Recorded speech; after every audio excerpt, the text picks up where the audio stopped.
ओम शांति। 14 दिसंबर 2022 आज की साकार मुरली रंगीन बड़े बड़े अक्षरों में पढ़ें, सुने और मंथन करें। आज की मुरली का सार, मीठा मीठा बाबा कहते, मीठे बच्चे तुम्हें ज्ञान का तीसरा नेत्र मिला है।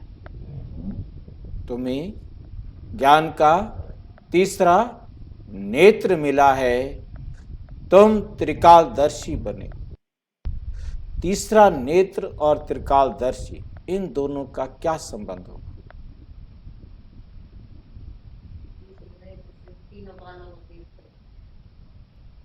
क्या हम इन आंखों से वर्तमान, भूतकाल और भविष्य को नहीं देख सकते? क्या हम इन दो आंखों से वर्तमान, भूतकाल, भविष्य काल को नहीं देखते? सारी दुनिया पढ़ती आ रही है। नहीं, बाबा को आने की जरूरत ही क्या थी?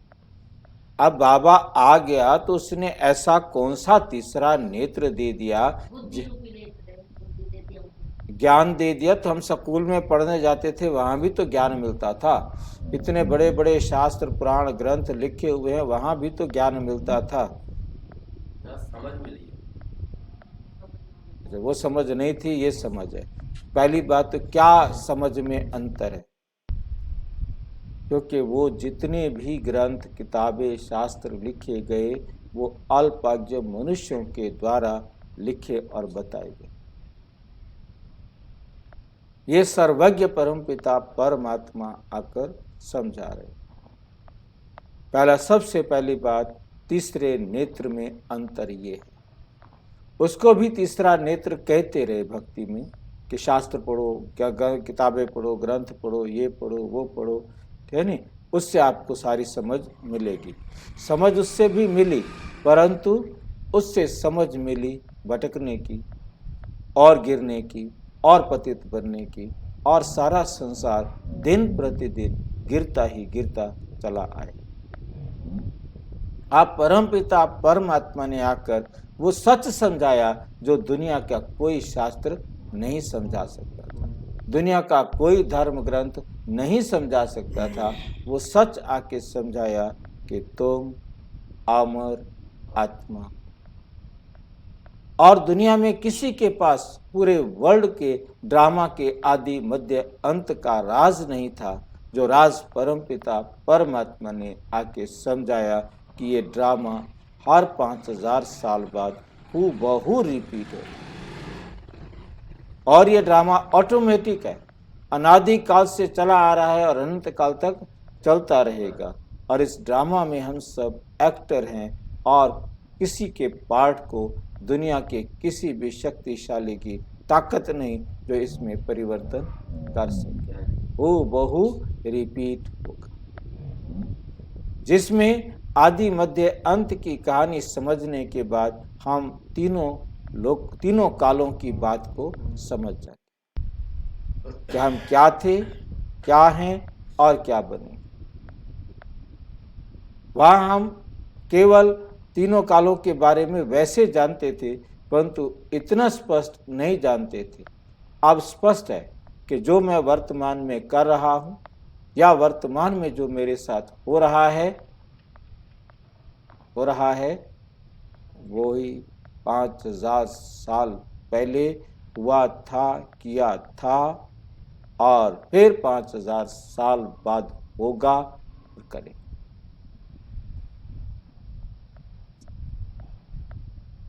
और इससे लाभ क्या होता है? त्रिकालदर्शी बनने से अब हम अटेंशन देकर श्रेष्ठ बन जाएं तो भूतकाल भी श्रेष्ठ और भविष्य भी श्रेष्ठ। वर्तमान में मेरे पास शक्ति है कि मैं अपने भूतकाल और भविष्य काल को निश्चित कर सकता, चेंज नहीं कर सकता, निश्चित कर सकता कि यही था, है और होगा। चेंज नहीं कर सकता।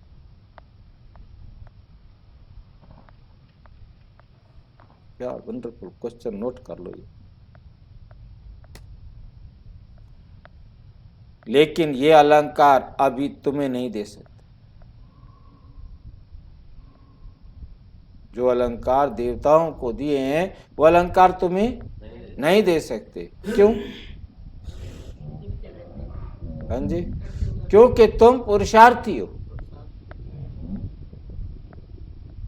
जब तुम इस लायक बनो तब तो उसको लेंगे ना। डॉक्टर का सर्टिफिकेट तभी देंगे ना जब डॉक्टर का कोर्स पूरा पास कर लोगे। या तो कंपाउंडर का मिलेगा या फिर नर्स का मिलेगा, कैसा मिलता है, बेस्ट डॉक्टर का मिलेगा। प्रश्न, गृहस्थ में रहते कर्म अवश्य करना है, लेकिन किस एक बात की संभाल जरूर रखनी है। गृहस्थ में रहते कर्म करो, लेकिन किस एक बात की संभाल जरूर रखनी है। उत्तर, कर्म करते, व्यवहार में आते, अन्न की बहुत परहेज रखनी। पतितों के हाथ का नहीं खाना, अपने को बचाते रहना। कर्म सन्यासी नहीं बनना, लेकिन परहेज जरूर करना। लेकिन परहेज जरूर करना है। तुम कर्मयोगी हो, कर्म करते बाप की याद में रहो तो विकार विनाश।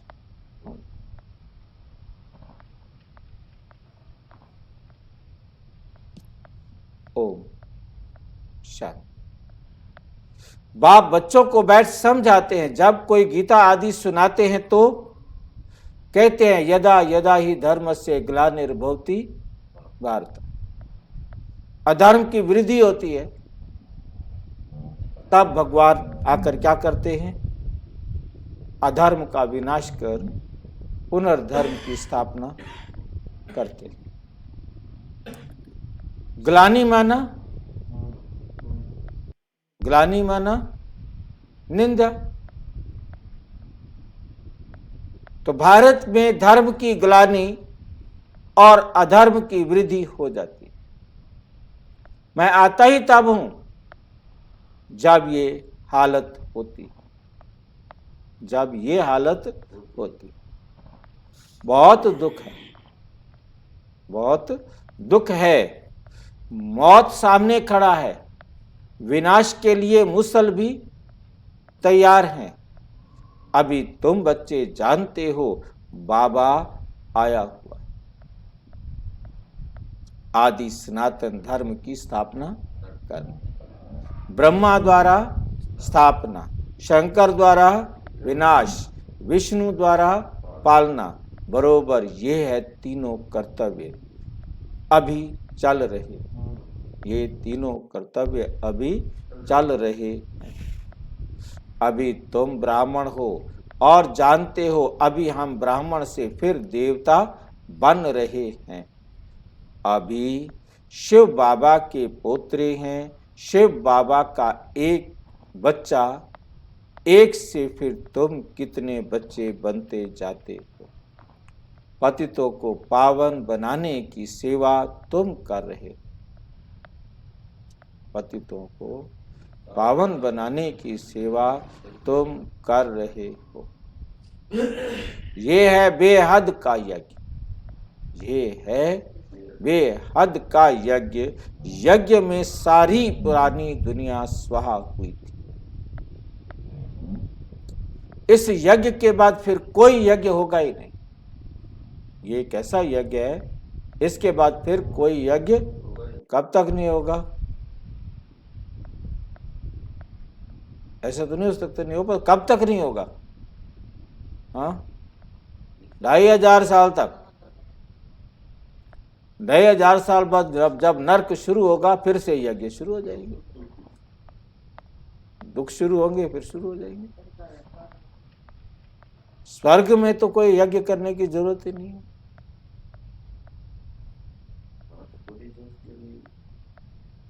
इस यज्ञ के बाद फिर कोई यज्ञ नहीं होता। कब तक? सतयुग त्रेता। कोई यज्ञ रचते ही नहीं। यज्ञ रचते हैं विघ्नों को हटाने के लिए। वो ग्रह आके खाएगा, यज्ञ करो। बाढ़ आ गई है, यज्ञ करो। भूकंप आ गया है, यज्ञ करो। बारिश नहीं हो रही, यज्ञ करो। ठीक है नहीं? परंतु अब वहां तो सब कुछ टाइम पे होगा। वहां सब कुछ क्या होगा? फिर कोई मतलब ही नहीं यज्ञ करने की। यज्ञ रचते ही हैं विघ्नों को हटाने के लिए। ये तो बड़ा भारी विघ्न है, तो इसके लिए बड़ा यज्ञ चाहिए। सारी दुनिया दुखी है, सारे एक दूसरे को दुख देने पे लगे हुए हैं, अति पर आ रहे हैं। ये है बेहद का यज्ञ। इसमें पुरानी दुनिया की सामग्री जो भी है सब स्वाहा होनी। रुद्र या शिव बाबा एक ही है। जैसे शिव का रूप है, वैसे रुद्र का भी रूप है। शिव का जो रूप है वही रुद्र का भी रूप है। श्री कृष्ण तो साकारी है। इसका सच्चा सच्चा नाम ही है शिव ज्ञान यज्ञ। शिव ज्ञान यज्ञ शॉर्ट में नाम दिया। ठीक नहीं? वैसे तो हम सारे जानते हैं ना विस्तार से। क्या है? राजस्वे, अश्वमेघ, रुद्र, गीता, ज्ञान यज्ञ। इसमें एक अविनाशी शब्द भी और भी जोड़ना है। ठीक है कि नहीं? रुद्र बाबा नहीं कहते, शिव बाबा कहते हैं, रुद्र बाबा नहीं कहते। भोला भंडारी शिव बाबा को कहते हैं। ये है शिव बाबा का यज्ञ। उनसे हमें सृष्टि के आदि मध्य अंत की नॉलेज मिल रही है।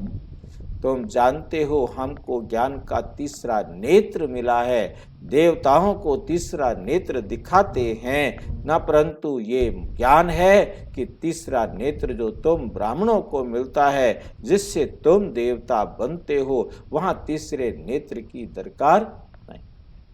परंतु तुमको तो दिखा नहीं सकते, क्योंकि तुम पुरुषार्थी हो, चलते भाग जाते हो। इसलिए जो फाइनल रिजल्ट वाले हैं उनको ये अलंकार दिए हैं। नहीं तो देवताओं के पास थोड़े ही शंख चक्र आदि हैं। ये सृष्टि चक्र के आदि मध्य अंत की नॉलेज तुमको सुना रहे हैं। उन्होंने फिर शास्त्रों में लिख दिया है कि सुदर्शन चक्र से फलाने को मारो, सुदर्शन चक्र से फलाने को ये किया। बाप कहते हैं मैं तो पतितों को पावन बनाने आता हूं, इसमें हिंसा की तो बात ही नहीं है। देवताओं का है ही अहिंसा परमो धर्म, अहिंसा परमो धर्म। श्री कृष्ण के लिए फिर हिंसा करना कैसे लिखा है? जब अहिंसा परमो धर्म है श्री कृष्ण के लिए, फिर कृष्ण ने हिंसा क्यों करवाई भाई? हिंसा करना कैसे लिखा है? कैसे वंडरफुल चित्र बनाए हैं। वहां ही गीता सुनाते, राजयोग सिखाते, वहां ही फिर किसको मारते। है वही एक युद्ध का मैदान, वहीं पर गीता का ज्ञान सुना रहे हैं, वहीं राजयोग सिखा रहे हैं और वहीं पर मरवा रहे हैं। कितने मरवाए? कितने मरवाए? कितनी अक्षौणी? 18 अक्षौणी। 11 कौरवों की तरफ से थे, 7 पांडवों की तरफ से। 18 अक्षौणी पुरुषों को मरवा दिया। बताओ, ये भगवान है। बचे कौन? 18 अक्षौणी विधवाएं। पांडव कहां बचे? पांडव भी तो ना बचे। सिर्फ 18 अक्षौणी विधवाएं, पुरुष तो मर गए। औरतें थोड़ा लड़ने आई थी, और उनके साथ छोटे छोटे बच्चे या बूढ़े जो लड़ नहीं सकते थे। जो लड़ सकते वो तो युद्ध के मैदान में खड़े थे। अब ऐसा राज्य कौन करेगा?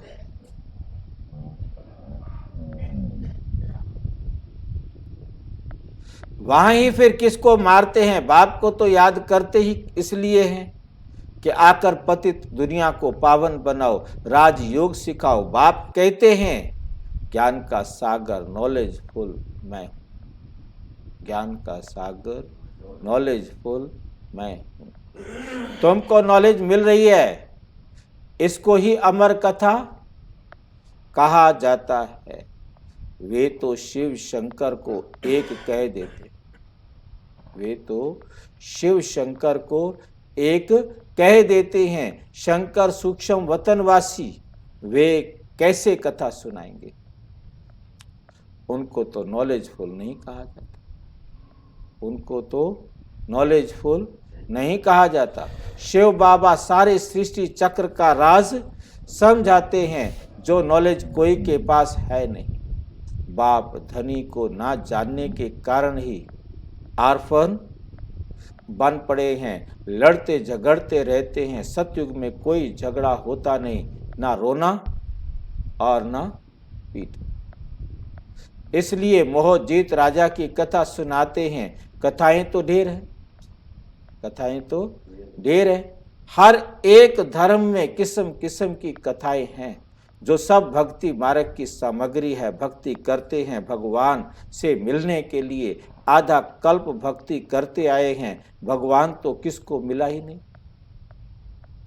भगवान तो किसको मिला ही नहीं। भक्ति करते आए, कितने घंटे बजाए, कितने माथे टेके, कितने धूप अगरबत्तियां जलाई, कितनी सामग्री जला जला के धुआं कर करके प्रदूषण किया दुनिया में, तो किसी को भगवान नहीं मिला।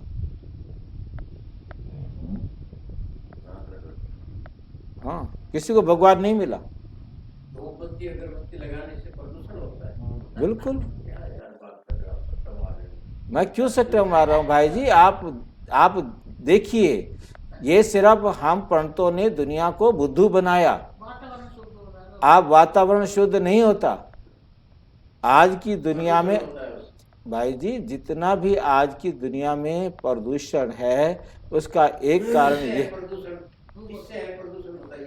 भाई जी, आप चंदन की लकड़ी जलाएंगे ना, उससे खुशबू तो आएगी, पर तो कार्बन डाइऑक्साइड जरूर बनेगी। आप कुछ भी जलाओ, लकड़ी जला लो, जो मर्जी जला लो, खुशबू आएगी। और वो खुशबू कितनी देर रहेगी? और आज तो चंदन की लकड़ी का नाम ही ना है। आज तो पता नहीं क्या गंध की लकड़ियां और क्या गंध उसको चिपका कर थोड़ी सी सेंट डाल देते हैं। उसी टाइम आपको डिब्बी लेते वक्त तो खुशबू आएगी, डिब्बी में सेंट डाली हुई है। उसके बाद आप जला लो, पूरे कमरे में कहीं कुछ ना मिले। प्रदूषण ही प्रदूषण है।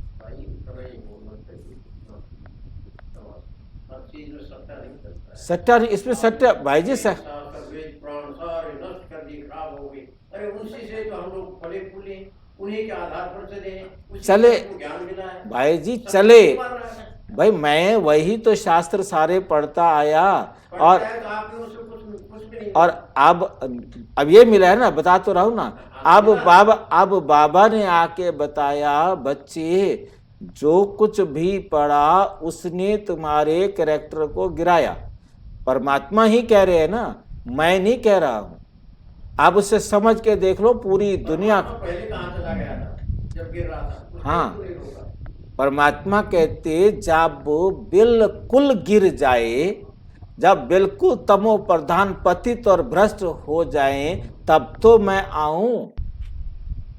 मेरा काम है पतित से पावन बना। जिवाने के लिए आया ना, मरने से पहले आया है ना। सारे संसार को मरने से पहले, खत्म होने से पहले आकर के पावन बनाते हैं, बना रहे हैं, और सारी दुनिया को बना के लेके जाएंगे। अभी जो भी रुके हुए हैं, अभी तक बाबा के बच्चे नहीं बने हैं, जिनको अभी ज्ञान नहीं मिलना है, उन्होंने और अति करनी है ना। जब बढ़ जाएगी, अति हो जाएगी, तभी तो बाबा आएगा, तभी तो आकर के बाबा सबका कल्याण करेगा। उनका कल्याण तभी होगा जब बाबा किसी का कल्याण नहीं करता, हम सब अपना कल्याण करते हैं। तो स्वयं जो है कल्याण करते हैं। बाबा वाक्य में किसी का कल्याण नहीं करता, परंतु कल्याण होने, अपनी मेहनत करेंगे वही हम पाएंगे। परंतु उस कल्याण के रास्ते को दिखाना तो उसका काम है ना। वो तो आपका दुनिया का कोई शास्त्र ना दिखा सका ना। वो हमारी पुरानी दुनिया का कोई भी शास्त्र नहीं दिखा सका। एक बता दो जिसने कल्याण किया हो, गिरे ही गिरे हैं। शास्त्र खत्म कर दिए क्या बाबा ने, ये बताओ। अब खत्म हो जाएंगे सारे शास्त्र। फिर आएंगे जैसे बाबा का ड्रामा 5 साल का पड़ी, अब भी आएंगे। क्या पढ़ा? समझे नहीं? फर्क ये पड़ा कि आप जो ज्ञान को समझेंगे वो सत्युग के लायक बन जाएंगे, और जो नहीं समझेंगे वो आएंगे द्वापर में, कलयुग में। अब वो हर एक का पार्ट है, सारे तो एक साथ नहीं आएंगे ना। स्वर्ग में जाने में सारे तो स्वर्ग में नहीं जाएंगे ना। जो जितना पुरुषार्थ करेगा, यदि किसी को सतयुग में जाने का होगा वो पुरुषार्थ करेगा, वो सुनेगा, वो समझेगा, वो बनेगा। अब जो नहीं सुनेगा, चेंज नहीं होने दे रहा मेरे भाई। हाँ नहीं चेंज, वही जो ये बैठा है यही आएगा, हाँ दूसरा कोई आएगा, दूसरा नहीं आएगा, कोई वैल्यू नहीं है, कोई वैल्यू नहीं, मार के मर जाओ। बिल्कुल कुछ भी कर लो। फिर किस लिए मर रहे हैं? मर इसलिए रहे हैं कि हमें समझ में आ गया। जो मेहनत कर रहा है वही फल पाएगा। ये ब्रह्मा दोबारा नहीं आएगा, और ब्रह्मा बहुत पैदा हो रहे हैं। कोई भी नहीं पैदा होगा। ये तो एक ड्रामा बढ़ा दिया तो फिर। हाँ बिल्कुल, दूसरा ब्रह्मा पैदा ही नहीं हो सकता। हाँ, रामचंद्र यही एक रहेगा, दूसरा रामचंद्र नहीं आ सकता। परंतु वो अलग है, वो आप जैसे नहीं है, वो आप जैसे नहीं हो सकते। आप एक यूनिक आत्मा है, वो भी एक अलग यूनिक आत्मा है। ठीक है क्या? हाँ, इसमें कोई संदेश नहीं है कि इन्होंने बाबा को पहचाना है। नहीं, इन्होंने बाबा को पहचाना है तो ये इनकी विशेषता है ना। ये यदि ये इन्होंने बाबा को ना पहचाना होता तो यहाँ कैसे बैठते? सुरेंद्र के चक्कर में आ गए हम, इसलिए कैसे नहीं, मेरे चक्कर में नहीं आए। बाबा ने खींच के लाया, बाबा लाया। मैं मेरे चक्कर में आते ना, फिर तो मैं सारे संसार को एक कमरे में बंद कर दूं और फिर उनको बताऊं। ठीक है कि नहीं? तुम्हें फिर औरों को देना है, तुम्हें ये बात समझनी है, फिर औरों को समझानी है। उन ब्राह्मणों की अक्ल भी ठीक करनी है जो ब्राह्मण दुनिया को भटका रहे हैं।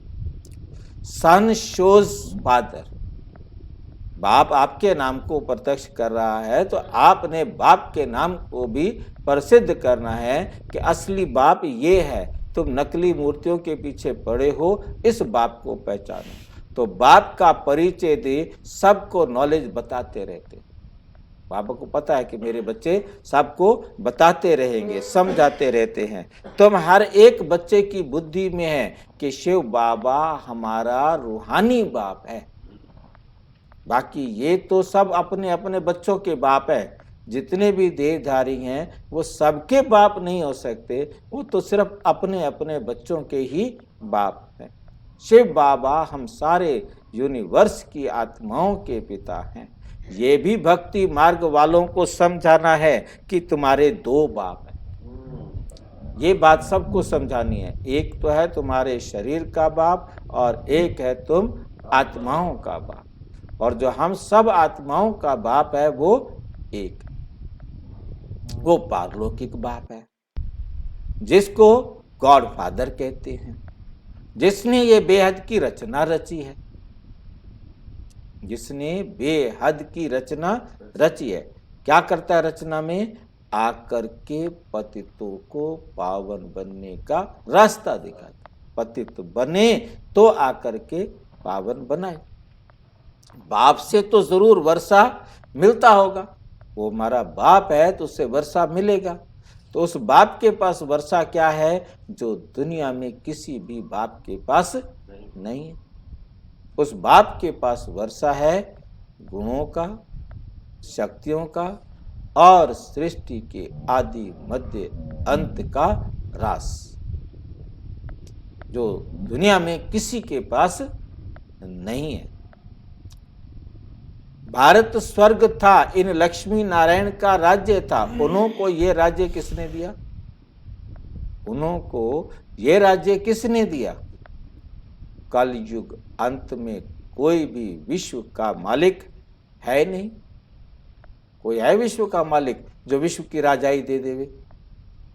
भाई कोई भारत का राजा है, राष्ट्रपति है, वो दूसरे को राज्य दे देगा, भी नहीं संभाल सकता तो दूसरा आके राज संभाल लेगा। ठीक है, लंका में एक राजा मर गया तो दूसरा राजा बन जाएगा, नेपाल में दूसरा राजा बन जाएगा, तो रह चलेगा ना। परंतु यहां तो कोई विश्व का राजा है ही नहीं, तो विश्व का राज्य कौन देगा? ये है ही रावण का राज्य।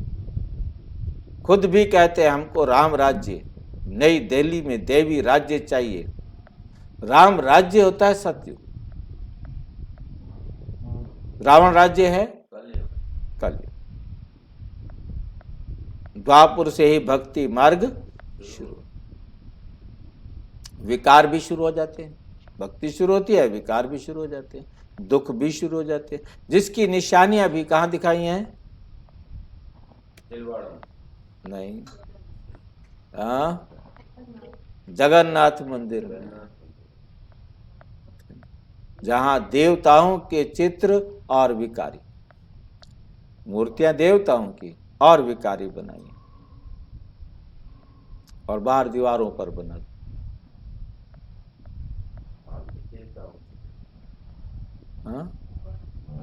तिलवाड़ा में देवताएं अच्छे दिखाए हैं, तपस्वी दिखाए हैं और अच्छे दिखाए हैं, परंतु वहां देवताएं दिखाए हैं वह विकारी दिखाए।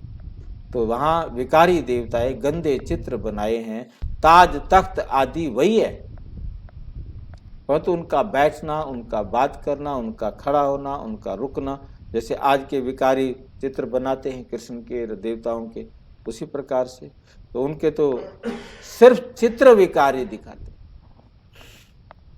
जब देवताएं वाम मार्ग में जाते हैं तो फिर धरती की उथल पाथल भी होती। देवताएं जब वाम मार्ग में, एकदम तो एक दिन नहीं चले गए कि आज ही विकार में गए, धीरे धीरे विकार में जाना शुरू हुआ होगा। जब विकारी बने तो फिर धरती की क्या हुई? उथल पाथल। पहले उथल पाथल नहीं होती, चलो उथल पाथल हो गई, अब विकार में जाना शुरू करेंगे। मतलब भाई 51 नंबर वाले में और 50 वाले में कितना अंतर होगा? वो क्या अंतर होगा? बुराइयां तो 51 वाले में भी होंगी ना, 49 वाले में भी होंगी। फिर भी 0 से तो 50, 49, 51 अच्छे है ना। तो फिर धरती की उथल पाथल भी होती है, सोने हीरे के महल सब स्वाह हो जाते। पूजा के लिए कितना भारी मंदिर बनाया, 2 बार। भक्ति मार्ग में आप ही पूज्य, आप ही पुजारी। बाप समझाते हैं मैं तो पुजारी नहीं बनता हूं। भक्ति मार्ग में गाते थे आप ही पूज्य, आप ही पुजारी। परमात्मा कहते मैं तो कभी पुजारी नहीं बनता, मैं तो पूजा नहीं करता। जो पूजा करेगा वो पुजारी भी बनेगा। बाबा ना पूजा करता ना पूजा करवाता। बाप समझाते हैं मैं तो पुजारी नहीं बनता हूं, अगर मैं बनूं तो मुझे फिर पूज्य कौन बनाएगा? मुझे भी फिर कोई बनाने वाला चाहिए।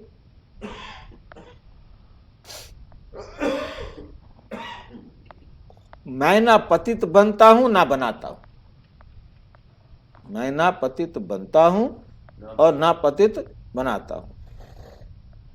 पतित तुमको रावण बनाते हैं, जिसको जलाते आते हैं। इस समय पाप आत्माओं की दुनिया में गाते भी हैं पतित पावन आओ, फिर कह देते हैं पतित पावन सीताराम, रघुपति राघव राजा राम।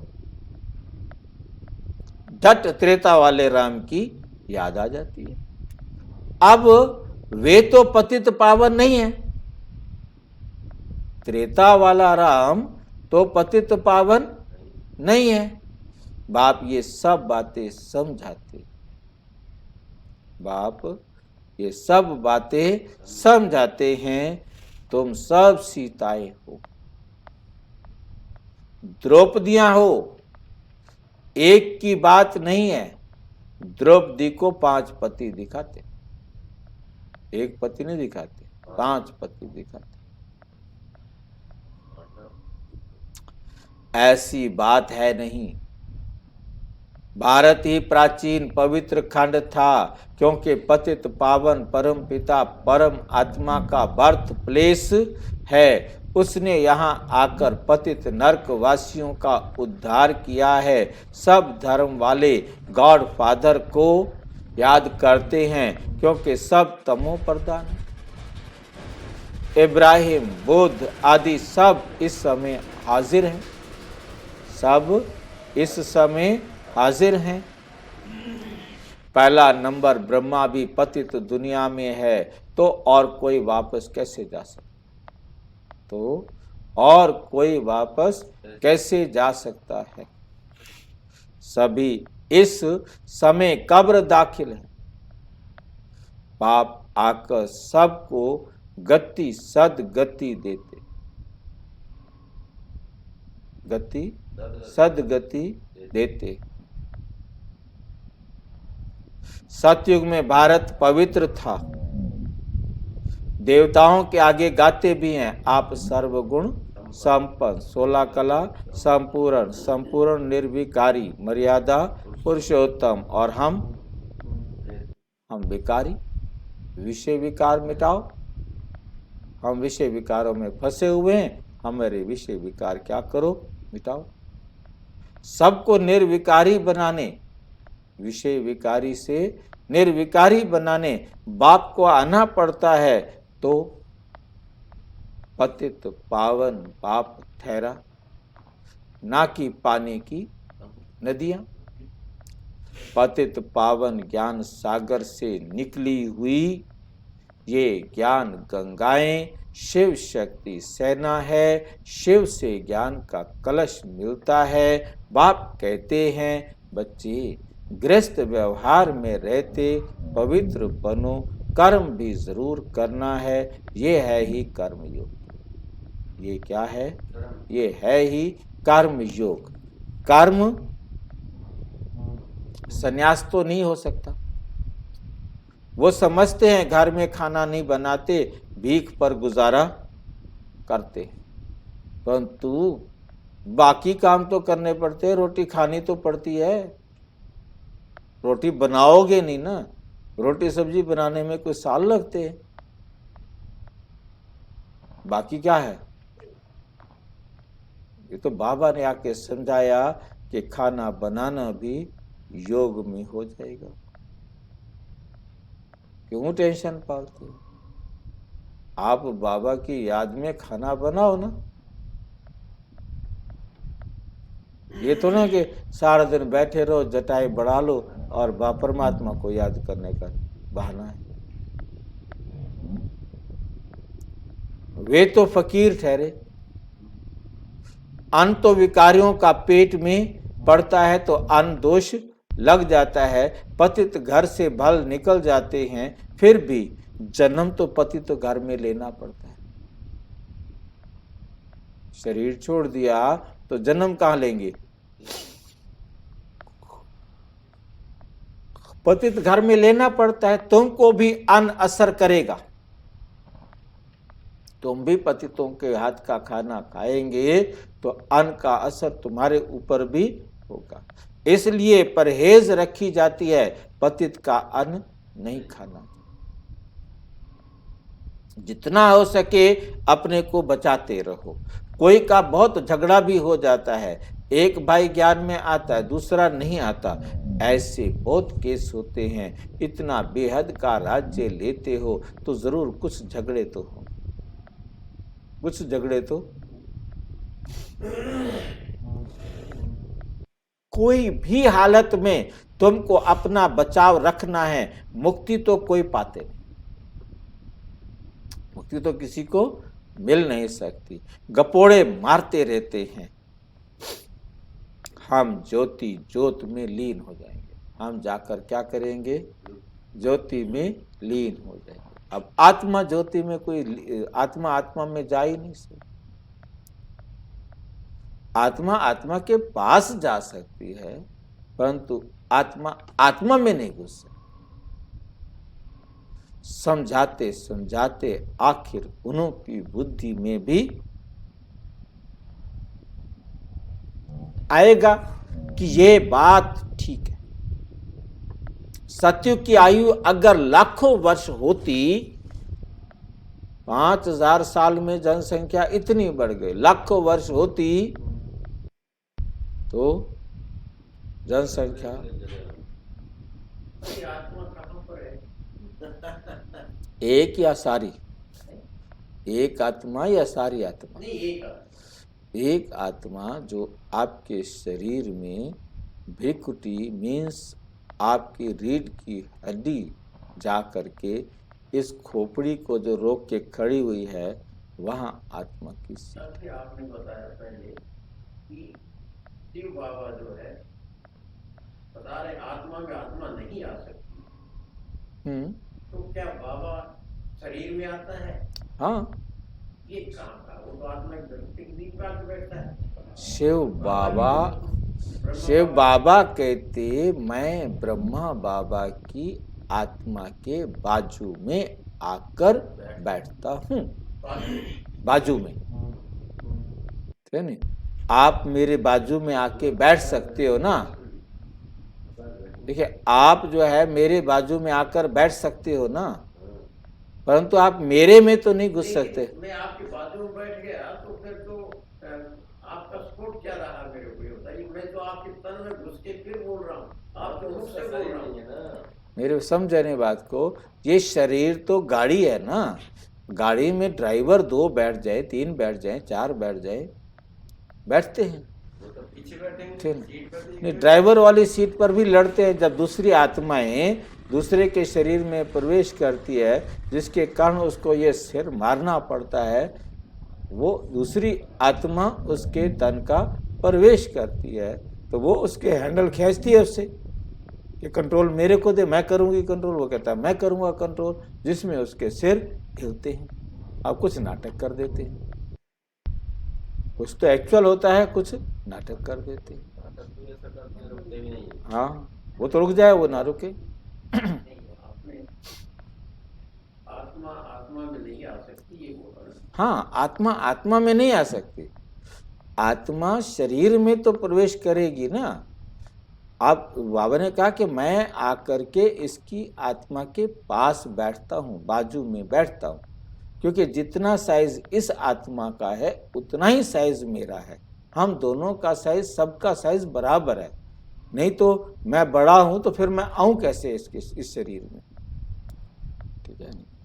सतयुग की आयु अगर लाखों वर्ष होती तो संख्या तो बहुत बढ़ जाती।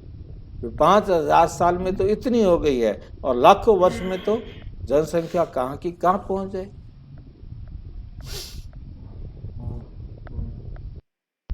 अभी तो संख्या और ही सबसे थोड़ी है, क्योंकि कन्वर्ट हो गए हैं और धर्मों में देवता धर्म वाले हैं सूर्यवंशी, राम को फिर क्षत्रिय की निशानी दे दिए।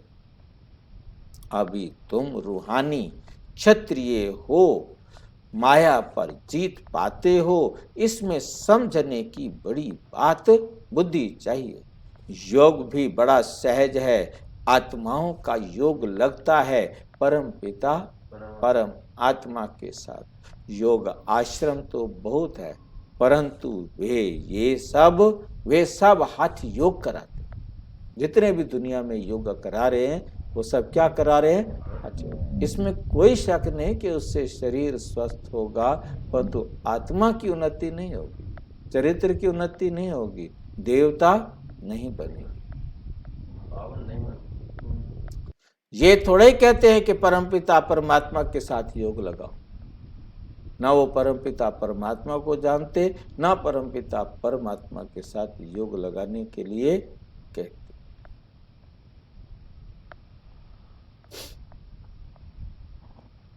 परमपिता परमात्मा के साथ योग लगाओ। तुम बच्चे जानते हो बाबा हमको दलाल के रूप में मिला है, कहते हैं मामेकम याद करो, तो खाद निकल जाएगी। याद करते करते तुम मुक्ति धाम में चले जाएंगे। बाप बैठ समझाते हैं, बच्चे दुनिया का हाल देखो क्या हो गया है। तुम जो विश्व के मालिक थे अब बैगर बन पड़े हो, फिर बैगर टू प्रिंस बनना है। भारत बैगर है, पतित राजाएं पावन महाराजा महारानी के मंदिर बनाकर पूजन करते हैं। निराकार शिव बाबा की पूजा करते हैं, जरूर कुछ किया होगा ना, शिव बाबा ने कुछ किया होगा ना, तभी तो पूजा करते हैं। कितने मंदिर हैं? तुम अभी जानते हो 5000 वर्ष पहले भी इतने मंदिर बनाए थे, फिर मैंने आकर राजयोग सिखाया था, सबका विनाश कराया था। तुमने अनेक बार राज्य लिया और गंवाया, अब फिर शांति धाम और सुख धाम को याद करो, दुख धाम को भूलते जाओ। अब ये सब विनाश होना है, फिर तुम स्वर्ग के मालिक बन जाएंगे। बाप कहते, मैं तुम्हारा बेहद का बाप, मैं तुम्हारा बेहद का बाप हूं। और क्या करने आया हूं? बेहद का वर्षा देने आया हूं। तुम्हारी दिल में खुशी है।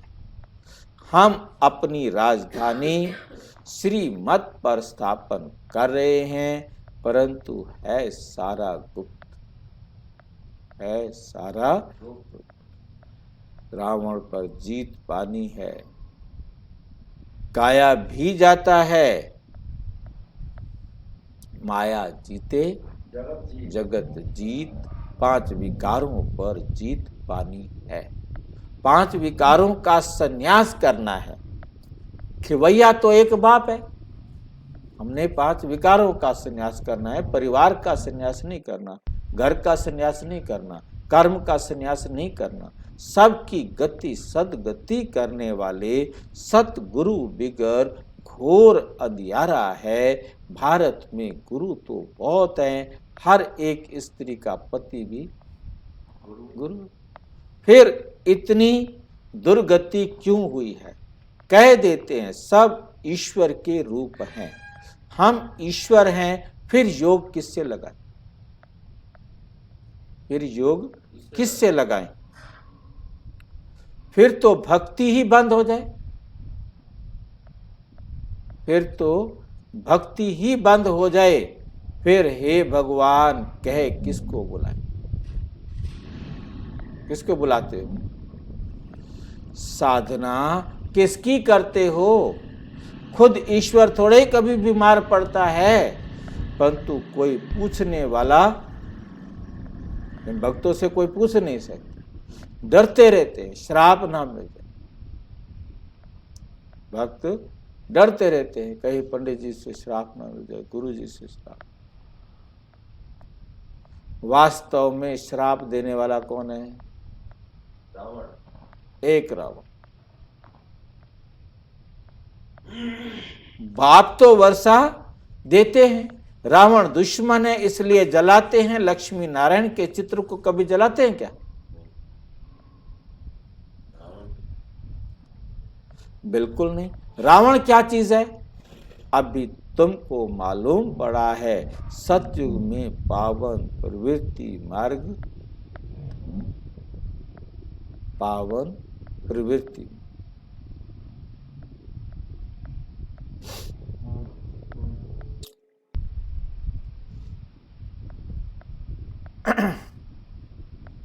पावन प्रवृत्ति मार्ग में सुख था, अभी पतित प्रवृत्ति मार्ग में क्या है?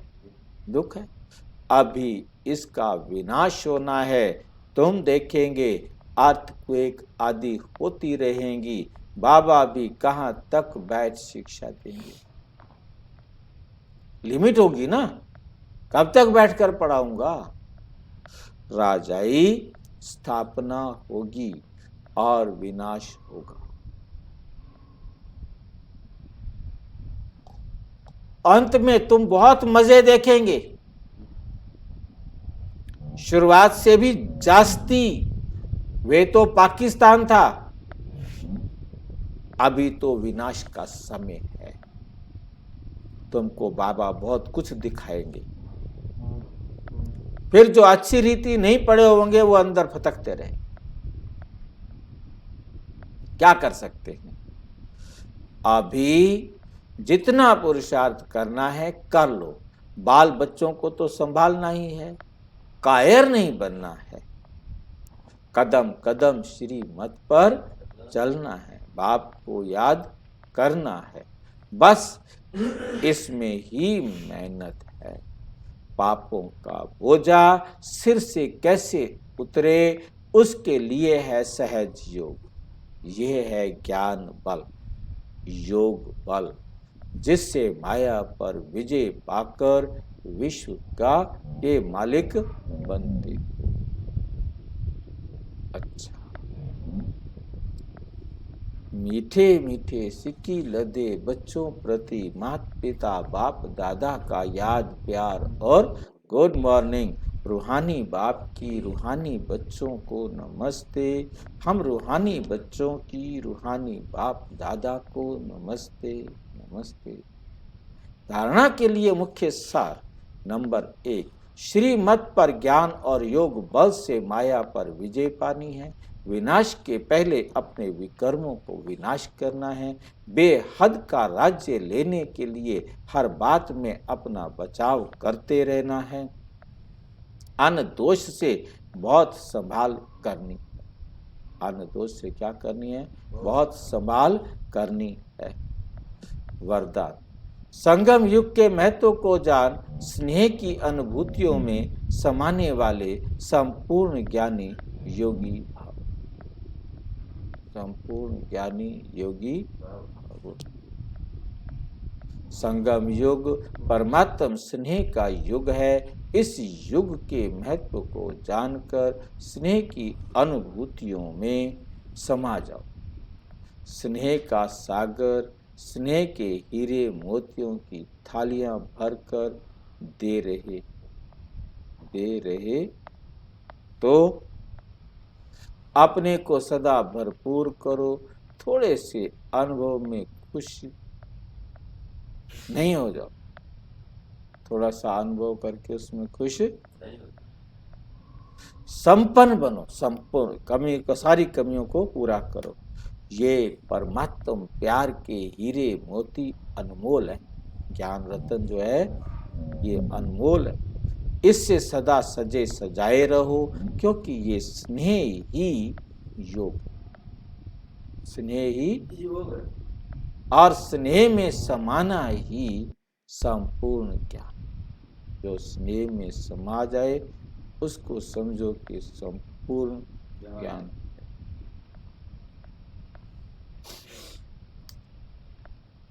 ऐसे रूहानी स्नेह का सदा अनुभव करने वाले ही संपूर्ण ज्ञानी योगी हैं।